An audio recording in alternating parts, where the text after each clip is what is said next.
2024ஆம் ஆண்டு மக்களவைத் தேர்தலில் மயிலாடுதுறை தொகுதியில் காங்கிரஸ் கட்சி சார்பில் வழக்கறிஞர் சுதா வேட்பாளராக அறிவிக்கப்பட்டிருக்கிறார். இதுகுறித்து அதிகாரப்பூர்வமான அறிவிப்பை காங்கிரஸ் கட்சியின் பொதுச் செயலாளர் KC வேணுகோபால் அறிவித்துள்ளார். இந்தியா கூட்டணியில் தமிழகத்தில் 9 மக்களவை தொகுதிகளில் காங்கிரஸ் போட்டியிடுகிறது.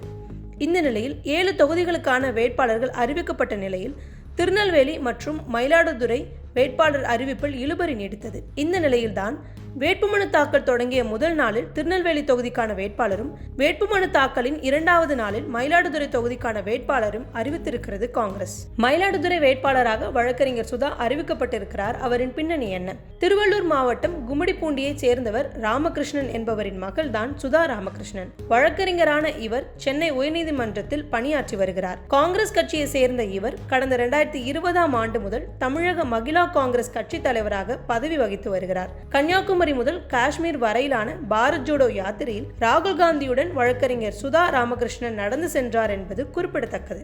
இந்த நிலையில் கடலூர் தொகுதியில் போட்டியிடவே விருப்பமனு தாக்கல் செய்திருந்தார். ஆனால் இறுதி கட்டத்தில் அவர் மயிலாடுதுறை வேட்பாளராக அறிவிக்கப்பட்டிருக்கிறார். மயிலாடுதுறை தொகுதி ரேஸில் இருந்தவர்கள் யார்?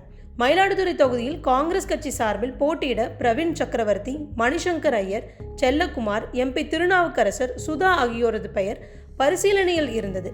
கடுமையான போட்டி காரணமாக வேட்பாளர் தேர்வு செய்வது கட்சி தலைமைக்கு சவாலான காரியமாக இருந்ததாகவும் சொல்லப்படுகிறது. இறுதியில் கட்சி தலைமையின் சார்பில் சுதா வேட்பாளராக தேர்வு செய்யப்பட்டு அதிகாரப்பூர்வமாக அறிவிக்கப்பட்டுள்ளார். களம் சுதாவுக்கு மாறியது எப்படி? ஏற்கனவே பிரவீன் சக்கரவர்த்தி, திருநாவுக்கரசர் என பலர் தொகுதியை கைப்பற்ற முட்டி மோதினர். இதனால் அறிவிப்பு வெளியிட முடியாமல் திணறியது காங்கிரஸ். இந்த நிலையில்தான் சிக்கலை தவிர்க்கவும் ஒருவருக்கு தொகுதி ஒதுக்கினால் மற்ற தலைவர்களுக்கு அதிருப்தி நிலவும் என்பதால் மாற்று வேட்பாளரை அறிவிக்க திட்டமிட்டது காங்கிரஸ் தலைமை. அப்போதுதான் அகில இந்திய மகிழா காங்கிரஸ் தலைவர் அல்கா லம்பா சுதாவை மயிலாடுதுறை வேட்பாளராக களமிறக்க ராகுல் காந்தியிடம் வலியுறுத்தியதாக தெரிகிறது.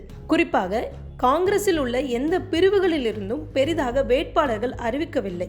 எனவே மகிழா காங்கிரசின் தமிழக மாநில தலைவரான சுதாவுக்கு மயிலாடுதுறையை ஒதுக்கலாம். இதனால் பெண்களுக்கும் பிரதிநிதித்துவம் கிடைக்கும் என்னும் ஆலோசனை முன்வைத்ததாக அக்கட்சி வட்டாரங்கள் தெரிவிக்கின்றனர். இதனால் அதிருப்தியை தவிர்க்கவும் பெண்களுக்கு பிரதிநிதித்துவம் வழங்கவும் கடலூரில் விருப்பமனு தாக்கல் செய்திருந்த சுதாவுக்கு காங்கிரஸ் மயிலாடுதுறையில் போட்டியிட வாய்ப்பு வழங்கியுள்ளது என்கின்றனர் காங்கிரஸ் வட்டாரங்கள்.